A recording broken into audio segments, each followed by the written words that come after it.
Por favor, si me confirman que se está viendo la pantalla.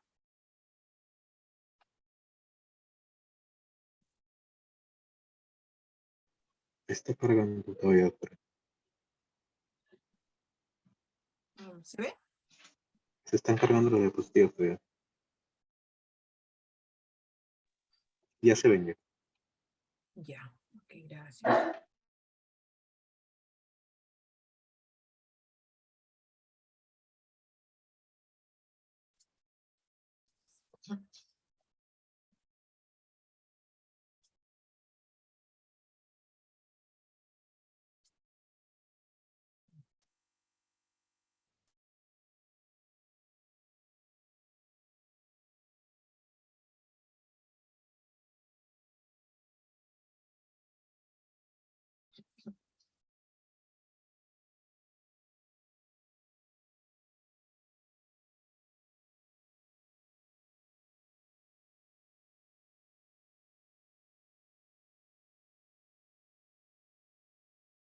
Bien, entonces vamos a empezar el tema. Bien, chicos, atentos, por favor. Son pocas diapositivas. Vamos a estar bien atentos a lo que voy a informarles acá. La hiperplasia adrenal congénita en realidad no es una sola enfermedad, corresponde a un grupo de enfermedades cuya característica es que son de herencia autosómica recesiva. Y en este caso hay un defecto enzimático que comparten todas y que genera una alteración en la esteroidogénesis, es decir, en la formación de los esteroides de la corteza de la glándula suprarrenal. Y finalmente, alteración en la síntesis de cortisol. Son 3 los estadios clínicos que nosotros podemos evaluar con nuestros pacientes, como son el trastorno de la diferenciación sexual sin afectación del sexo cromosómico, para el caso de las niñas, de las pacientes 46XX, y que se da en un diagnóstico temprano, manifestado como genitales ambiguos. El otro estadio clínico o estado clínico es el de la insuficiencia adrenal primaria, que es un estadio temprano. Y por último tenemos el hiperandrogenismo, que es una manifestación tardía de la enfermedad. En cuanto a la embriología de las glándulas suprarrenales, estas tienen doble origen embriológico. La corteza adrenal se va a desarrollar del mesodermo celómico del puente urogenital, mientras que la médula adrenal va a surgir del ectodermo de la cresta neural del ganglio simpático que está adyacente. Su localización pues están sobre los polos superiores de ambos riñones, con dimensiones de 3 a 5 centímetros de altura, por 2 a 3 centímetros de ancho y 1 centímetro de espesor, con un peso aproximado de 4 gramos. Son irrigadas por la arteria suprarrenal superior, proveniente de la arteria frénica inferior, la arteria suprarrenal media, que proviene de la aorta abdominal, y de la suprarrenal inferior, que proviene de la arteria renal. En cuanto al desarrollo adrenocortical, como habíamos comentado, el origen viene de la parte de la corteza, de las glándulas suprarrenales, a nivel del mesodermo intermedio, ¿no? Entonces, mediante vías de señalización dadas por algunos genes, van a dividirse este mesodermo intermedio mediante factores de transcripción, que es factor esteroidogénico, y algunos factores que están asociados al cromosoma X, en el desarrollo y la diferenciación del primordio adrenal, adrenogonadal, del mesonefros y el metanefros. Pero estos, el factor esteroidogénico, el SF1 y el DAX1, son los que van a estar implicados en la diferenciación de este primordio adrenogonadal.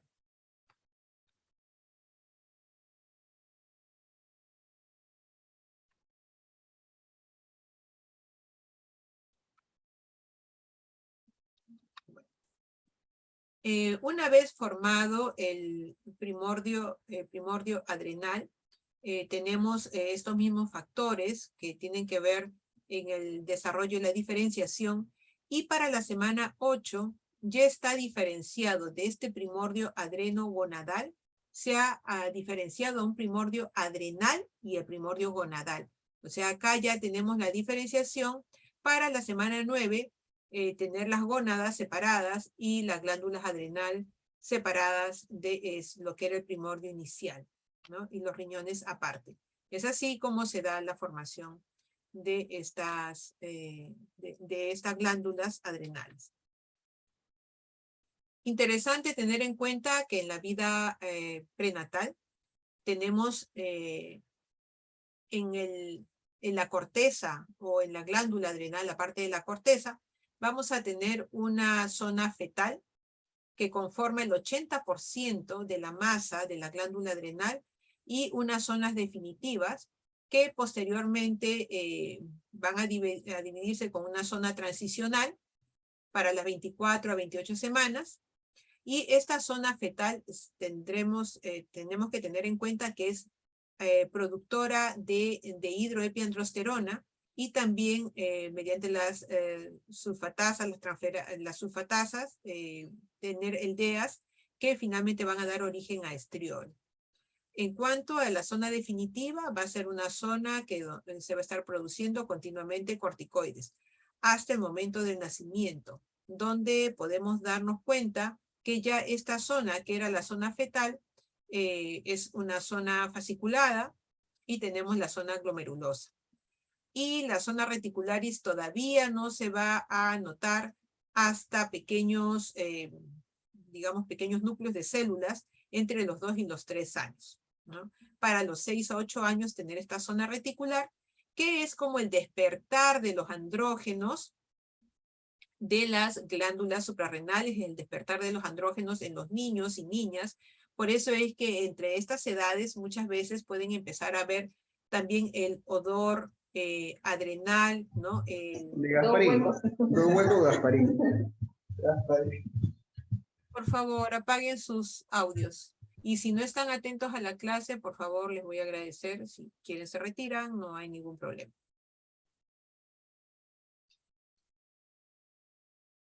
No podemos hablar más de uno en clase.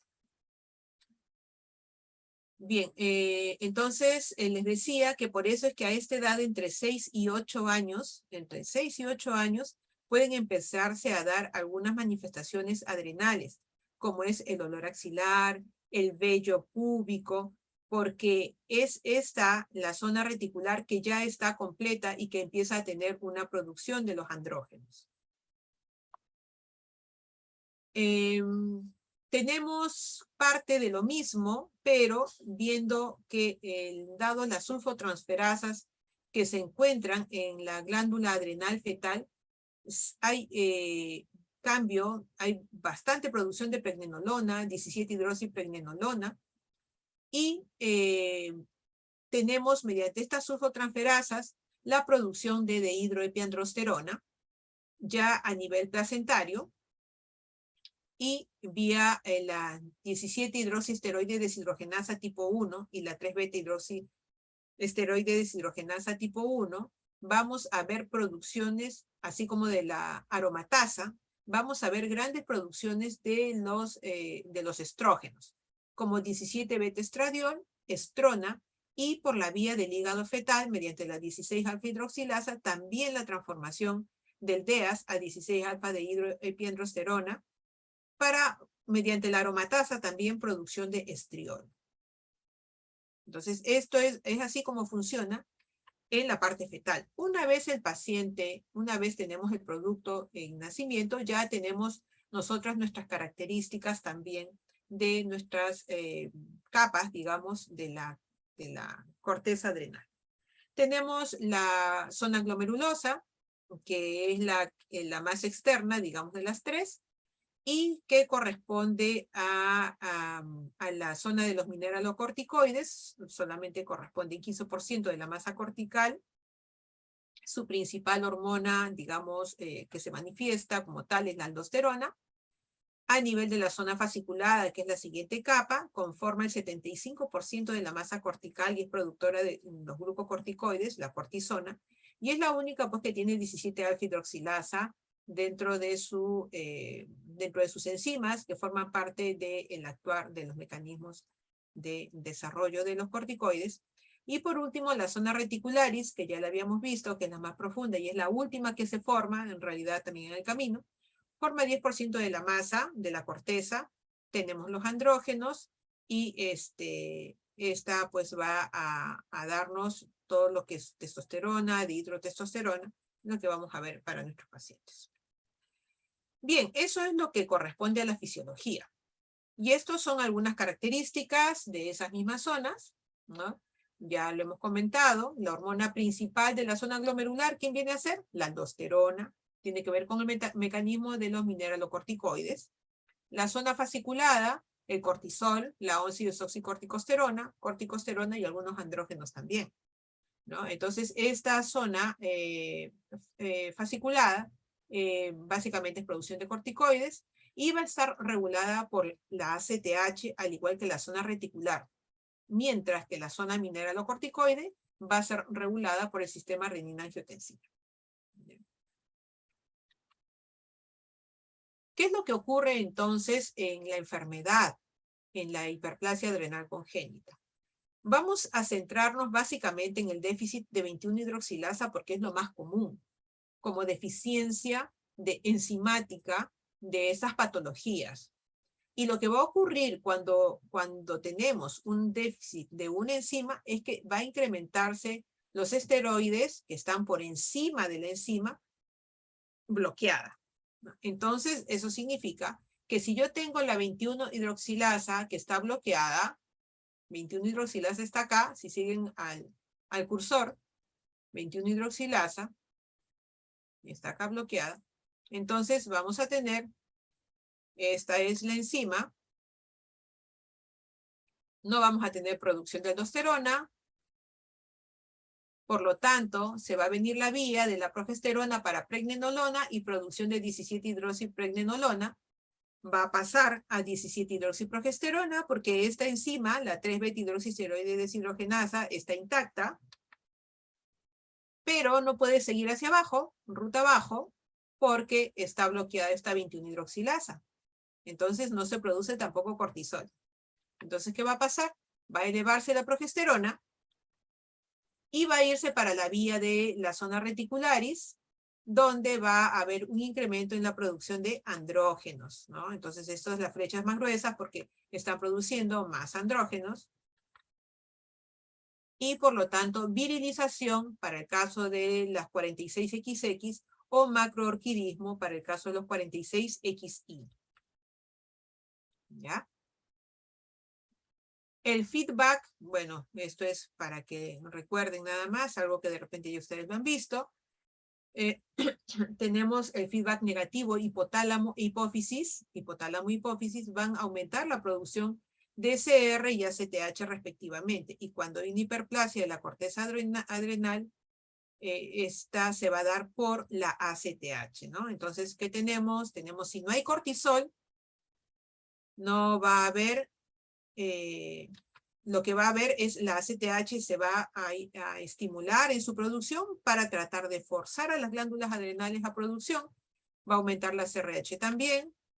Y por lo tanto, la glándula adrenal incrementa de tamaño. Y eso es lo que genera la hiperplasia adrenal. Esto es una forma de clasificar las distintas formas de hiperplasia adrenal congénita en función del déficit enzimático. Ya les decía que la 25-hidroxilasa es la más frecuente, está en el 90% de los casos de la hiperplasia adrenal congénita, se dan a causa de la deficiencia de esta enzima, de la 21-hidroxilasa. Entonces tenemos una forma pierdesal, una forma virilizante, ¿no? Y tenemos el diagnóstico hormonal que se hace encontrando en el tamizaje neonatal la elevación de la 17-hidroxiprogesterona. Y a nivel plasmático un aumento de la ACTH y un aumento de la actividad de la renina plasmática, ¿no? Eso es lo que vamos a encontrar. En el caso, ya vamos reduciendo en frecuencia de la 11-beta-hidroxilasa, lo que encontramos es una virilización en las mujeres y cuadros de hipertensión. Dentro del diagnóstico hormonal, lo que vamos a encontrar es aumento del 11-desoxicortisol, de la desoxicorticosterona, aumento de ACTH y disminución de la actividad de renina plasmática. Si tenemos deficiencia de la 3-beta hidroxisteroide deshidrogenasa, podemos tener una forma pierdesal o no, una forma virilizante, pero lo que sí va a haber es una infravirilización en los varones. Es decir, va a tener alteraciones más bien en el pasaje del DEAS a testosterona y de hidroepiandrosterona. Por lo tanto, están infravirilizados los varones, hay un hipogonadismo hipergonadotropo, porque el hipogonadismo, porque hay elevaciones de las hormonas LH, FSH, pero no hay testosterona, porque no hay el paso para que se produzca esta. Y lo que tenemos son elevaciones de la 17-hidroxipregnenolona y del DEA también. En las deficiencias de la 17-alfa-hidroxilasa, vamos a tener algo similar, un hipogonadismo hipergonadotropo, con los diagnósticos hormonales que estamos viendo acá.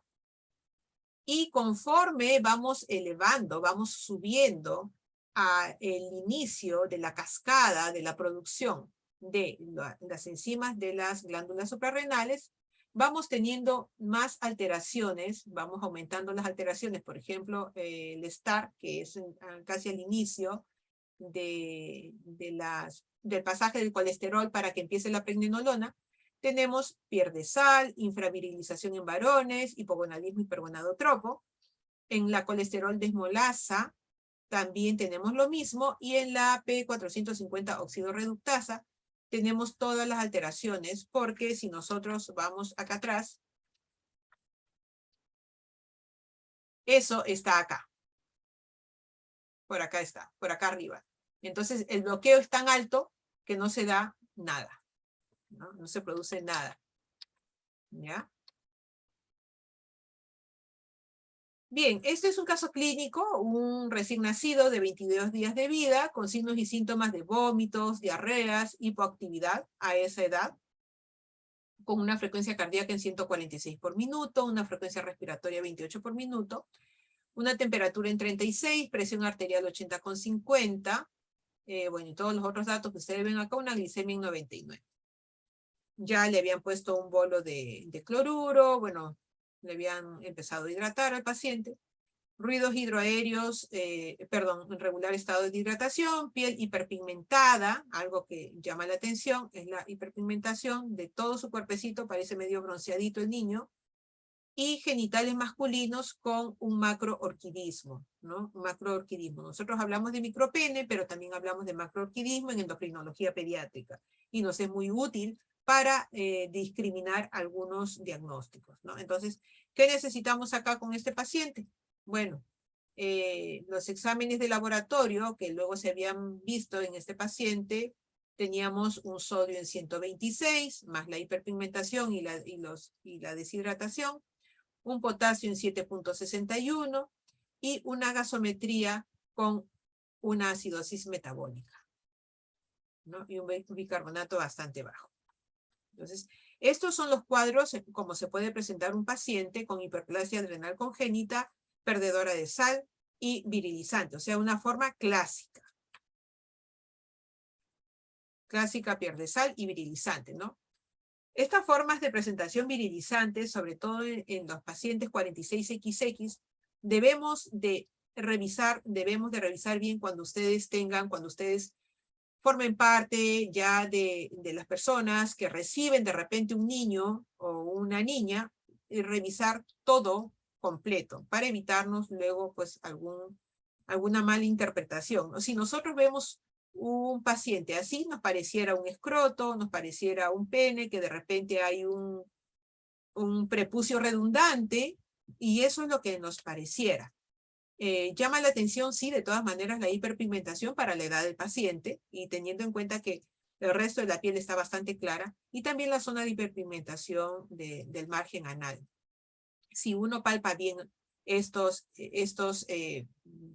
digamos, falsos o escrotalización de los labios mayores, ¿no? Labios mayores escrotalizados, que así se les llama, uno va a encontrar que no hay gónadas, ¿no? No hay gónadas.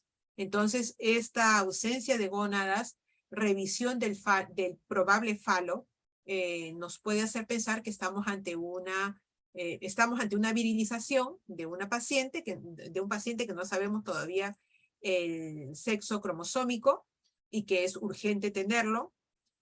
Y además, hacer el tamizaje neonatal porque posiblemente pudiéramos estar ante una hiperplasia adrenal congénita virilizante o pierde sal, pero que todavía no está en la edad que se dé la crisis adrenal.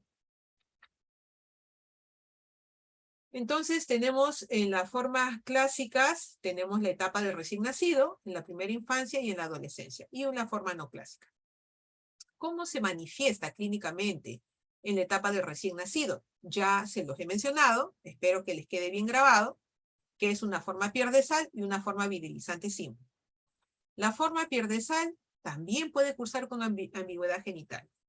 Puede haber una virilización completa con asignación errónea de sexo masculino en un recién nacido con cariotipo XX y genitales externos masculinos, aunque con ausencia de testes palpables. Por eso es importante la evaluación de las gónadas, ¿no? En los varones, la hiperpigmentación genital y la macrogenitosomía es lo que nos puede llamar la atención.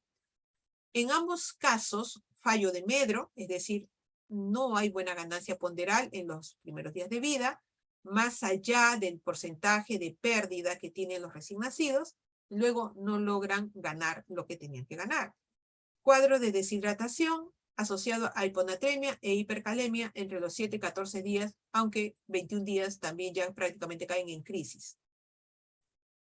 La forma virilizante simple, tenemos la ambigüedad genital, la virilización completa en el caso de las mujeres, y la hiperpigmentación genital o macrogenitosomía, que ya lo habíamos hablado en los varones.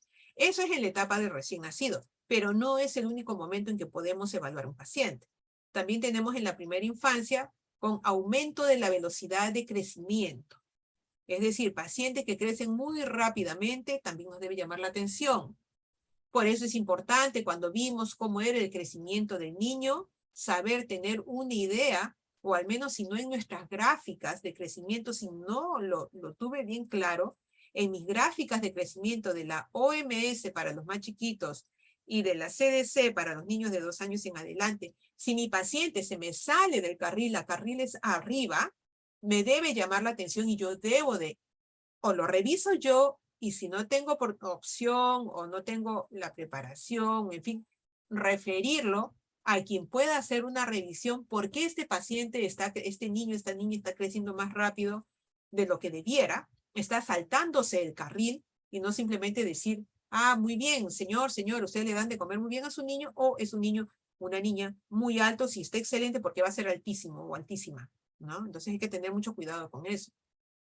Porque eso puede llevar a un cierre epifisiario del cartílago de crecimiento temprano. La otra forma de manifestación es la pubarca precoz, es decir, el desarrollo del vello púbico antes de los 8 años en las niñas, antes de los 9 años en los niños. Y pseudopubertad precoz, ¿no? Es decir, el niño lo vemos con todos los caracteres, pero no hay, hay solamente macroorquidismo, pero no hay incremento de tamaño de los testículos, por ejemplo. En la adolescencia o en la etapa adulta, la manifestación se puede dar con hirsutismo o irregularidades menstruales o infertilidad, en el caso de las mujeres. Y en los varones con tumores adrenales o infertilidad también. ¿Ya? Hay un cierre epifisiario precoz, personas que se quedaron bien bajitas, una talla baja adulta y la obesidad. Vayamos a la forma no clásica. La forma no clásica difícilmente de repente uno la encuentra en la etapa del recién nacido, en la etapa neonatal, pero sí lo puede encontrar en la primera infancia y en la adolescencia también. Entonces, en la primera infancia lo puede encontrar como pubarca precoz, ya habíamos hablado, adelanto de la maduración esquelética, y en la etapa de la adolescencia, hirsutismo, irregularidades menstruales, ya lo habíamos visto también, un hiperandrogenismo como ovárico funcional, o lo que se conocía antes, síndrome de ovario poliquístico, o también puede ser asintomática, críptica, ¿no? Y en varones habitualmente es asintomática, estas formas no clásicas. Bien, entonces ya hemos visto cómo van las formas de leves a completas o severas de acuerdo al grado de bloqueo enzimático, ¿ya? Eso es importante. En el caso de la 21-hidroxilasa, tenemos que la forma virilizante simple se ve cuando queda de actividad enzimática residual de 1 a 2%. Cuando es pierde sal, no hay nada de actividad enzimática. ¿Ya? Es así, ¿no? Entonces, las formas no clásicas cuentan más o menos entre 20 a 30% de actividad enzimática. ¿Ya? Y por eso puede ser sintomática como hiperandrogenismo en algunos casos o asintomática. ¿Ya? Los diagnósticos hormonales, ya sabemos, el tamizaje o el estudio plasmático de la 17-hidroxiprogesterona basal, porque es donde previa a ella, donde se ha dado el bloqueo, ¿no? Y los valores que tenemos, mayor de 45 nanogramos por mililitro a las 48 horas por tamizaje neonatal, son sospecha, y mayor de 100 es prácticamente el diagnóstico definitivo. ¿Okay? Además de los tratamientos que luego vamos a ver la dosis, también hay que tener en cuenta la cirugía reconstructiva que debe tratar de hacerse en menor de 2 años. Y definitivamente el diagnóstico final lo da el estudio genético molecular. ¿Ya? Lo demás son diagnósticos hormonales, pero el diagnóstico definitivo es genético y molecular.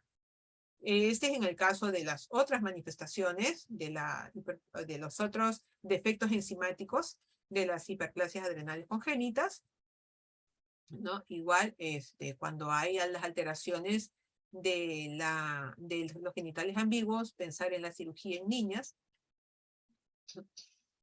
Y finalmente, en todos los casos, hay que tener en cuenta que el diagnóstico definitivo es el estudio de la mutación del gen. Entonces, vayámonos a un algoritmo diagnóstico en el periodo neonatal. Tenemos recién nacidos, vayamos por otra vía a tratar de llegar al diagnóstico, ¿no? Recién nacida con virilización. Recién nacida con virilización.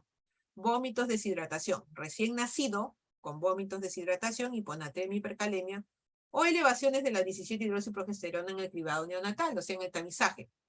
Cualquiera de estas cosas puede ser una posible hiperplasia adrenal congénita. Por lo tanto, tenemos que saber qué pruebas complementarias y, lógicamente, la interpretación de las mismas debemos de tener. ¿Ya? Entonces, si se acompaña de alteraciones de los electrolitos, vamos a tener posiblemente una deficiencia de 21-hidroxilasa, de acuerdo a estos hallazgos, forma pierde sal. Si encontramos todo normal, bueno, habrá que buscar otras causas. Y si encontramos aumento de DEAS y baja de la 17-OHP, deficiencia de 3-beta-hidroxisteroide deshidrogenasa. ¿No? Entonces, estas son las formas para cuando tenemos alteraciones en los electrolitos. Y si no la tenemos, pero tenemos elevación de la 17-hidroxiprogesterona, debemos de evaluar las formas virilizantes simples o deficiencia de la parte más alta del inicio de la cascada de la génesis de la esteroidogénesis, ¿no? De la esteroidogénesis. Podemos encontrar también en este grupo, cuando no hay alteraciones de los electrolitos, déficit de 11-beta-hidroxilasa, y finalmente no ser una hiperplasia adrenal congénita y buscar otras anomalías de la diferenciación sexual, ¿no? En este caso, se tratará al paciente de acuerdo al diagnóstico y asesoramiento genético a la familia. Estos son valores de hormonas córticos suprarrenales para que ustedes lo tengan en cuenta, ¿no? Tenemos la actividad de la renina plasmática, que es importante tenerlo, el cortisol, la ACTH, para los estudios de las alteraciones de nuestros pacientes. Y en el caso ya de la parte postnatal, también como lo habíamos comentado, hacemos un algoritmo. Niño o niña con pubarca precoz, más crecimiento acelerado y avance de la edad ósea. Hiperpigmentación, sí o no, hipertensión, sí o no. Si la niña tiene clitoromegalia y el niño macrogenitalismo, deberemos de hacer un estudio de posible hiperandrogenismo y con esto evaluar si la 17-hidroxiprogesterona está elevada. Si está elevada, debemos de pensar que este hiperandrogenismo con 17-OHP elevada sea por una hiperplasia adrenal congénita. Sobre todo las formas no clásicas o las formas virilizantes simples. ¿Ya? Entonces eso es lo que tenemos que hacer. Si no hay nada de eso, bueno, ya nos iremos a otro estudio de hiperandrogenismo que no viene al caso. El tratamiento inicial de la forma clásica. En recién nacidos, dosis altas de glucocorticoides y debe ser por vía endógenos. 50 miligramos por metro cuadrado al día, con una reducción gradual para llegar aproximadamente a 20 miligramos por metro cuadrado por día hasta el año de edad, ¿no? Eso es para la parte aguda, pero la parte de mantenimiento, los glucocorticoides van a una dosis de 10 a 20 miligramos por metro cuadrado día, que debe ser dividido en 3 tomas, los mineralocorticoides, la fluorocortisona, en las dosis que están indicadas, 1 o 2 veces al día, y suplemento de sal, sobre todo temprano, en los meses tempranos de vida, más o menos para el año ya uno lo retira esto, ¿no? Porque ya están con la alimentación completa. La monitorización de estos pacientes. Si es por el manejo de glucocorticoides, a los 15 días de iniciar el tratamiento se debe de evaluar. Mensual los primeros 3 meses de vida, trimestral el primer año de vida y cada 3 a 6 meses en lo sucesivo. Y según el estado clínico que tengan nuestros pacientes. Las muestras deben ser tomadas a primeras horas de la mañana y consisten en 17-hidroxiprogesterona plasmática, androstendiona, testosterona, que debe estar por debajo de 5 nanogramos por decilitro, en prepúberes y en el caso de las niñas púberes también estos valores. Y diremos que tenemos un buen control. Por otro lado, la talla, el peso, la velocidad de crecimiento, el estadio puberal y la edad ósea es importante monitorearlas cada 6 a 12 meses. En el caso del uso de los mineralocorticoides y la sal, hay que evaluar electrolitos, la actividad de la renina plasmática y monitoreo de la presión arterial. Para las formas no clásicas, tenemos si el paciente es sintomático, por ejemplo, una pubertad precoz, con un avance en la edad ósea, un acné grave, un hirsutismo, generalmente en niñas, se puede utilizar hidrocortisona, pero en las dosis más bajas posibles, entre 5 a 10 miligramos por metro cuadrado del día, o sea, son dosis subfisiológicas, y deben ser dados cada 8 o cada 12 horas. El control es con 17-hidroxiprogesterona, androstenediona, pero principalmente talla, peso, velocidad de crecimiento y maduración ósea. Nos va a marcar el seguimiento y la respuesta de nuestros pacientes. En estos casos no se requiere un aumento de dosis en situaciones de estrés como en las formas clásicas, ¿no? Porque ahí damos dosis mayores. Además, porque tengan en cuenta que en las formas clásicas la deficiencia enzimática es cero. En cambio, en las otras tienen más o menos 20, 40% de actividad, 20 a 60% de actividad enzimática. Por lo tanto, ante una situación de estrés, su glándula va a responder, ¿ya? Indicaciones de corticoides en situaciones de estrés. Tenemos, bueno, si está en situación de estrés, una cirugía, una enfermedad grave, solución salina normal, 10 a 20 cc por kilo para manejar la hipovolemia o choque, tratar la deshidratación, tratar las alteraciones hidroelectrolíticas como hiponatremia, hipercalemia, acidosis metabólica, hipoglicemia. Y en caso de que tengamos que manejar un estrés leve, se debe de doblar la dosis de hidrocortisona oral por 3 a 4 días. Ese estrés leve, por ejemplo, es una fiebre, de repente es una aplicación de vacuna, de repente es un resfrío. En caso de estrés severo, la hidrocortisona sí debe pasar a ser parenteral y a dosis basada también puede ser en la edad cronológica hasta 6 meses, inclusive 10 a 25 miligramos, ¿no? Si es menor de 2 años, 25, si es de 2 a 12, 50, si es mayor de 12 años, 100. Ya como que uno lo hace, digamos, automatizado, ¿no? Las dosis sucesivas deben de ser de 100 miligramos por metro cuadrado al día, dividido en 3 a 4 veces cada 6 horas, y ni bien el paciente mejora su condición clínica, se reduce la dosis a su dosis fisiológica. Bien. Bueno, estando esto de acá, vamos a... Eso es todo lo que tenía que presentarles.